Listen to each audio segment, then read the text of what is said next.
Meus irmãos, a paz do Senhor Jesus.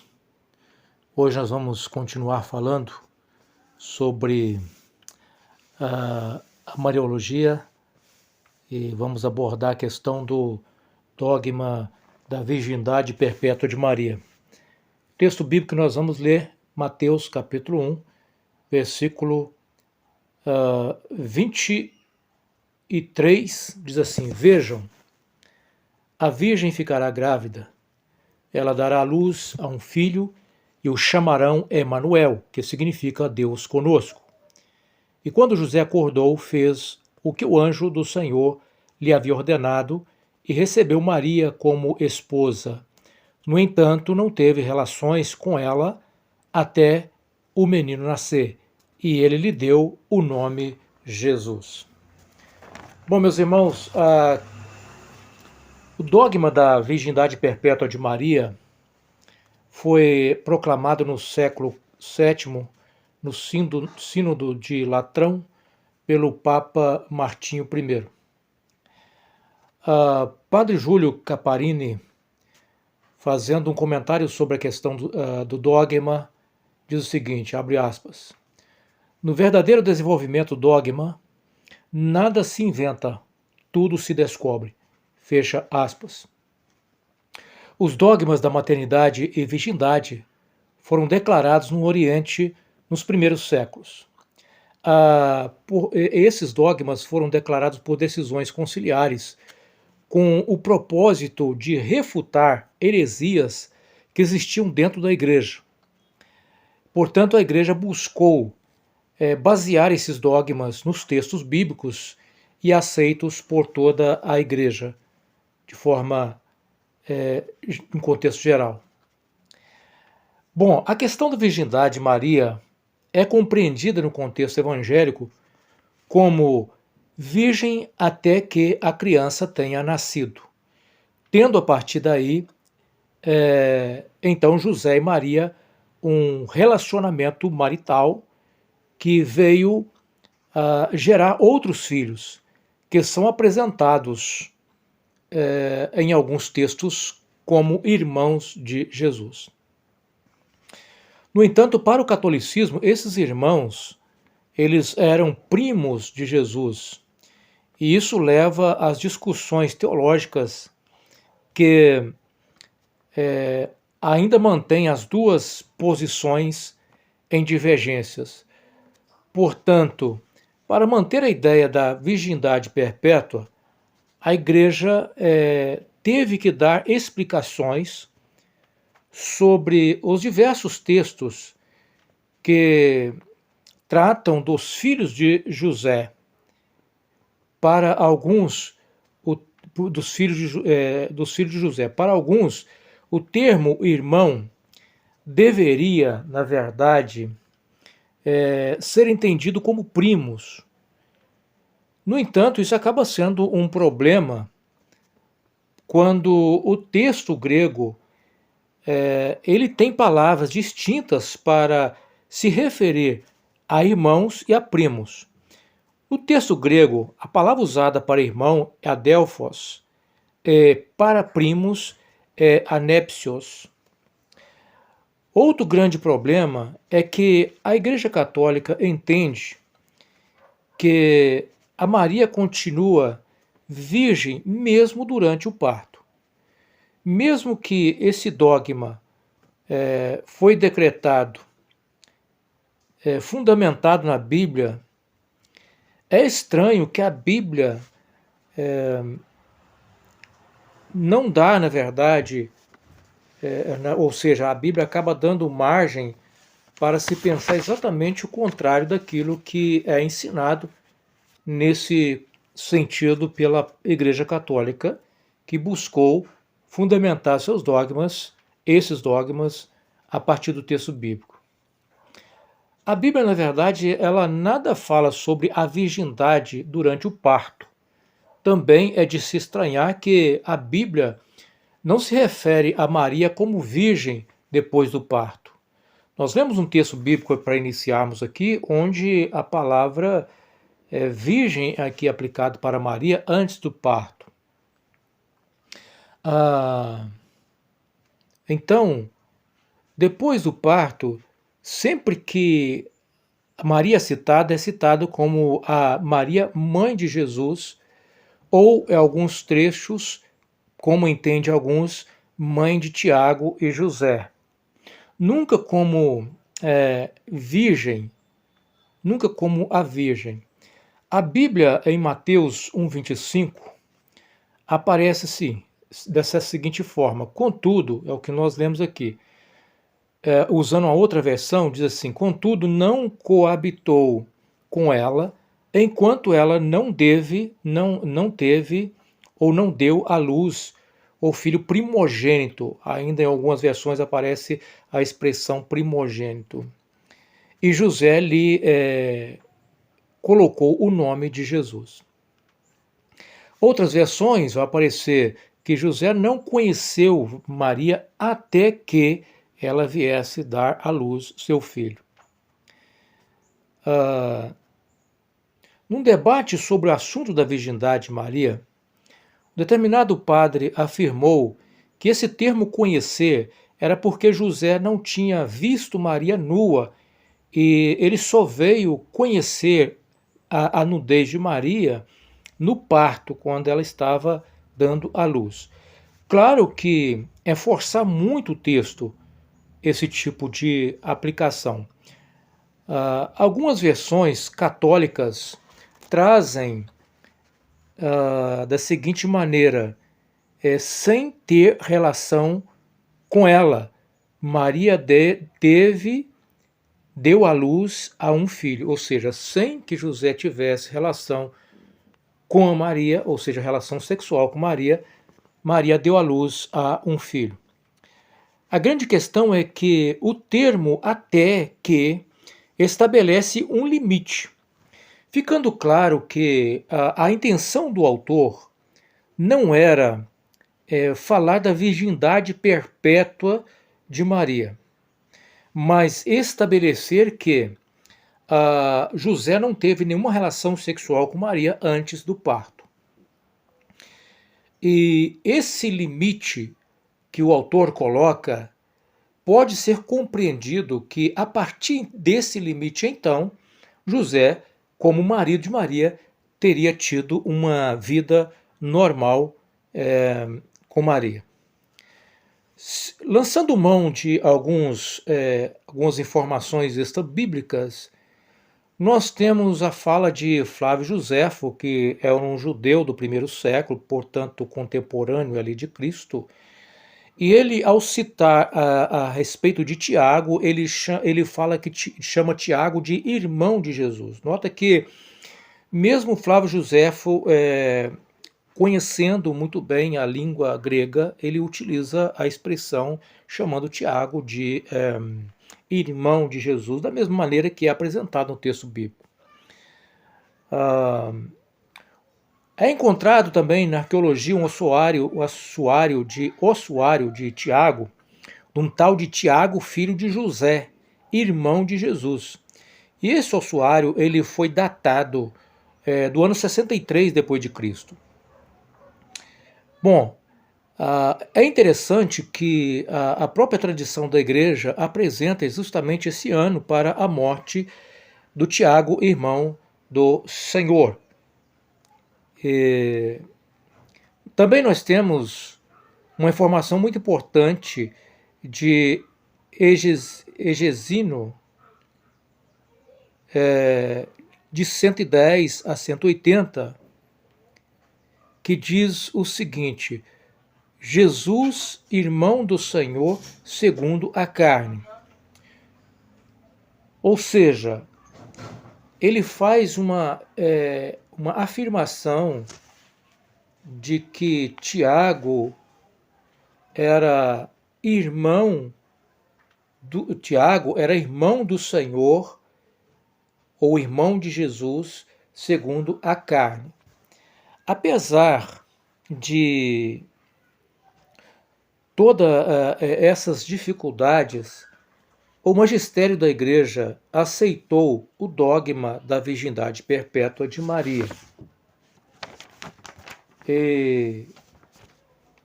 A tentativa de colocar os nomes de Jesus ou como os nomes dos irmãos de Jesus como primo do Senhor, nós vamos encontrar várias afirmações que fazem esse tipo de colocação. O Catecismo Católico, ele diz que Tiago e José são filhos de uma outra Maria, citando aqui o Mateus 28:1. Portanto, segundo o Catecismo Católico, seria, na verdade, filho de uma outra pessoa, outra Maria, que seria, na verdade, tia do Senhor Jesus, né? Tia do Senhor Jesus. E, portanto, os filhos dessa outra Maria seriam primos do Senhor Jesus.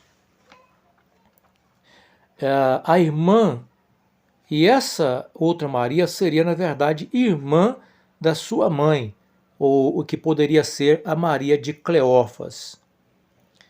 Bom, colocar a Maria como irmã da própria Maria é algo assim descabível, né? Como é que você tem uma mesma família duas irmãs com o mesmo nome?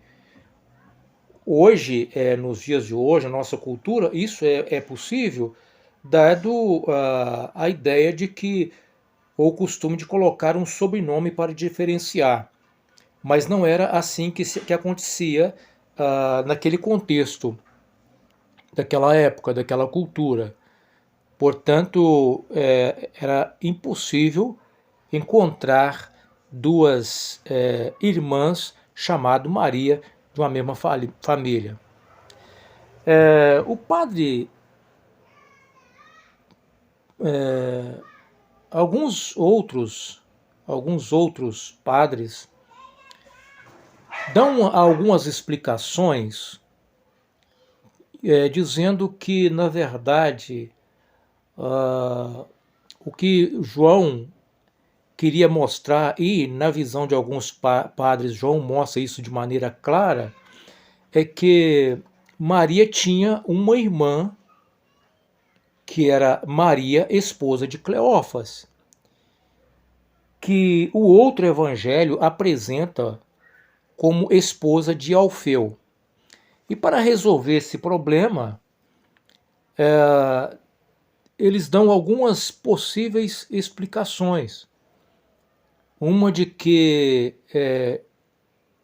tanto Alfeu como Cleófas seriam a mesma pessoa e que numa língua era conhecido como Cleófas e na outra língua conhecido como Alfeu.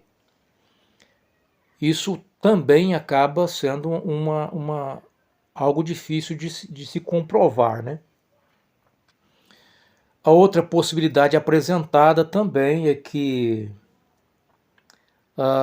essa Maria tivesse casado com o tal de Alfeu e que também esse morre e ela torna a casar agora com outra pessoa que seria Cleófas e, portanto, ela teve filhos com esses dois e, sendo ela parente, né, de Maria, os filhos de Maria, esposa de Alfeu, seria primos de Jesus, mas de qualquer maneira, né, se coloca aí essa grande dificuldade. Mas é interessante que a palavra de Deus apresenta um outro problema com relação a isso. O que é? Em Atos, no capítulo 1, versículo 13, nós encontramos uma referência a Tiago, filho de Alfeu, estando no cenáculo junto com os demais apóstolos. E quando nós somamos a lista de apóstolos que estão reunidos no cenáculo, no versículo 14, Lucas vai afirmar que todos esses apóstolos, ou os 11 apóstolos citados no versículo 13, perseveravam unânime com Maria, mãe de Jesus, e seus irmãos.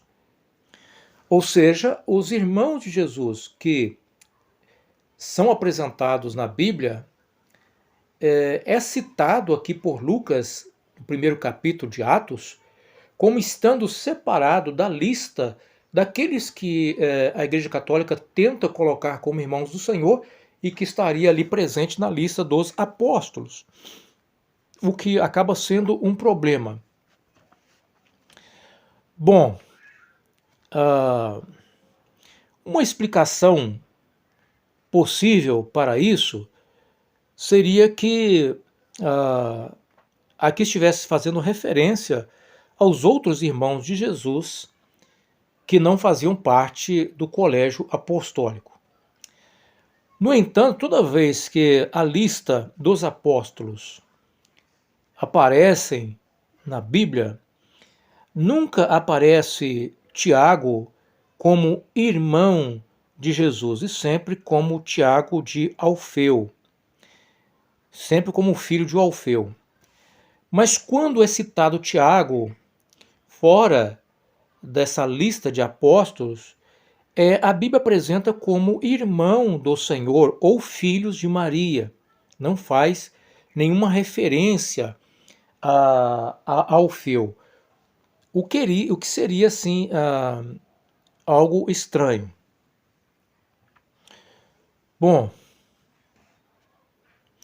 também uma outra tentativa para resolver esse problema era explicar que Alfeu seria casado com Maria, irmã de Cleófas e de São José, do qual nasceram Tiago e José, enquanto Cleófas, o pai de Simão e Judas, ou seja, todos acabariam sendo primos de Jesus. Dá para perceber, os ouvintes, a grande dificuldade que é para tentar provar que o texto bíblico, ao fazer referência aos irmãos de Jesus, estivesse fazendo uma referência aos primos de Jesus e não aos filhos de Maria. Lucas, no capítulo 1, versículo 36 e 40, nós vamos ver que o Lucas ele faz uma referência, uma citação a Isabel, prima de Maria. Ele usa aqui a palavra prima. E esse mesmo Lucas, no capítulo 8, versículo 19, ao fazer uma referência à família de Jesus, e ele vai fazer a citação de Maria e seus irmãos. Ora, por que ele usa a palavra prima para se referir a Maria e não usaria a palavra primos para se referir aos irmãos de Jesus, caso esses fossem de fato primos? O mesmo Lucas é o autor de Atos dos Apóstolos, e ele também, ao citar a respeito dos irmãos de Jesus, ele cita a palavra irmão e não primo. É muito estranho que ele não utilizasse a palavra primo, uma vez que ele fez uso dessa palavra ao fazer referência a Isabel, que era prima de Maria. Apesar de toda essa dificuldade para explicar a situação, deve-se perguntar até que ponto o pressuposto da virgindade perpétua não dirigiu e ainda dirige a exegese católica. Eles alegam que os dogmas marianos são uma espécie de muro de proteção da cristologia e que, se o derrubassem, a cristologia ficaria exposta. Outra pergunta surge: até que ponto é verdade tal afirmação? Desde quando o fato de Maria ter tido outros filhos afetariam a cristologia? Uma vez que o próprio protestantismo defende a virgindade de Maria perfeitamente até o nascimento de Cristo. E isso não faz dessa compreensão um problema que possa afetar a cristologia. Cristo foi gerado, o verbo gerado em Maria, o verbo encarnado. Esse verbo encarnado foi por ação do Espírito Santo. Isso é claro nas Escrituras, não há nas Escrituras como discordar disso. Está claro. O problema que existe cristãos que, como Inácio de Loyola, né? Aqui eu vou fazer vou parafrasear, né, Inácio de Loyola. Então existem alguns cristãos que diriam assim, que aquilo que se vê branco e que foi afirmado pelo magistério da igreja sendo preto, é preto, mesmo que aos seus olhos sejam brancos. Existem cristãos exatamente que pensam exatamente como Inácio de Loyola, ou seja, mesmo que esteja enxergando na Bíblia que os irmãos de Jesus é uma realidade, mesmo que seus olhos enxerguem isso, uma vez que o magistério da igreja disse que não, então não, são primos, não são irmãos. No entanto, outros cristãos preferem seguir a mesma posição de Lutero, a menos que seja provado pelas escrituras que eu estou enganado, eu estou errado, eu não posso me retratar e nem o farei. Aqui permaneço, que Deus me ajude. Assim, creio que deve ser a posição de todo cristão que preze pela palavra de Deus. Então, aquele que defende a palavra de Deus como uma única regra de fé e prática, que são os protestantes, vão sempre definir dessa forma como Lutero, a menos que biblicamente seja apresentado que nós estamos equivocados e não de forma como é feito esse malabarismo todo para tentar colocar na pessoa dos irmãos de Jesus os primos de Jesus, nós vamos permanecer com aquilo que os nossos olhos estão enxergando ao lermos o texto bíblico.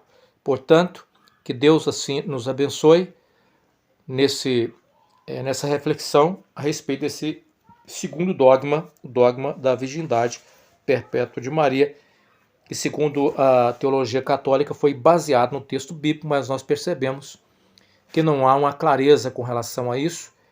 E o grande problema, como eu já disse, que mesmo que numa tentativa de preservar a cristologia, os títulos ou a exaltação de Maria acaba por levá-la a um patamar muito além daquilo que o texto bíblico a coloca e produzindo algo que é muito perigoso na devoção mariana, que é levar muitas vezes o cristão a uma prática idólatra.